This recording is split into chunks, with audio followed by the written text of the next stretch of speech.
আসসালামু আলাইকুম ভিউয়ার্স, আশা করি সবাই ভালো আছেন। এমএসআই মোটরের পক্ষ থেকে আপনাদের জন্য আজকে আরেকটি গাড়ির ভিডিও নিয়ে আসলাম। হুন্ডা গ্রেস হাইব্রিড একটি গাড়ি।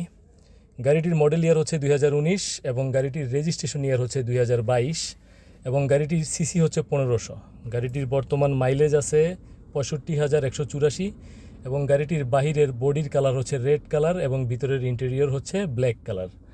গাড়িটির ফিটনেসের মেয়াদ পাবেন আপনারা 31/12/2027 সাল পর্যন্ত এবং গাড়িটির ট্যাক্স টোকেনের মেয়াদ পাবেন 13/11/2026 সাল পর্যন্ত।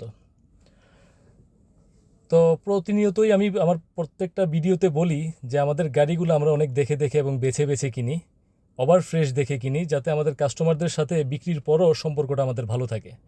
গাড়ির বাহিরের বডির পেইন্টের কন্ডিশন নতুনের মতোই আছে এবং গাড়ির দুই সাইডের দুটি লুকিং মিরর, সামনের দুটি হেডলাইট, পিছনের দুটি ব্যাক লাইট, চারটা চাকার রিম এবং টায়ারের কন্ডিশন অত্যন্ত ফ্রেশ আছে এবং গাড়ির সামনের যে গ্রিল এবং সেই বনেটের গ্রিলের নিচে যে ম্যাশ গ্রিল, দুইটাই খুব ভালো আছে এবং গাড়ির ভিতরের যে ইন্টেরিয়র, এই ইন্টেরিয়র কন্ডিশনও অনেক ওভার ফ্রেশ আছে।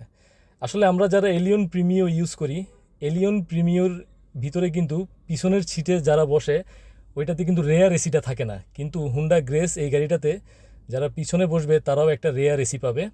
এই দিক দিয়ে এটা অনেক বড় একটা সুবিধা। তো যতটুকু বলার তো বললাম, আসলে এই গাড়িগুলোর ব্যাপারে বলার আর বেশি কিছু থাকে না। তারপরেও রিভিউটি ফুল দেখার জন্য ভিডিওটি শেষ পর্যন্ত দেখতে থাকুন। ইঞ্জিন রুমের কন্ডিশন দেখতে পাবেন এবং ব্যাকডালারের কন্ডিশন দেখতে পাবেন এবং পাশাপাশি এটা যেহেতু হাইব্রিড গাড়ি, এটার ব্যাটারি হেলথের একটা কন্ডিশনের কথা থেকে যায়। এটার ব্যাটারি হেলথ আপনারা পাবেন 75%-এর উপরে। আর কোনো আগ্রহী কাস্টমার যদি গাড়িটি দেখে পছন্দ হয়, নিতে চান, যোগাযোগ করতে চান, সেক্ষেত্রে আমার হোয়াটসঅ্যাপ নাম্বার দেওয়া আছে ডিটেলসে এবং পোস্টের মধ্যেও সরাসরি লিঙ্ক করা আছে। আমার সাথে সরাসরি হোয়াটসঅ্যাপে যোগাযোগ করতে পারেন। ভিডিওটি শেষ পর্যন্ত দেখবেন। সবাই ভালো থাকবেন। আসসালামু আলাইকুম ওয়া রাহমাতুল্লাহ।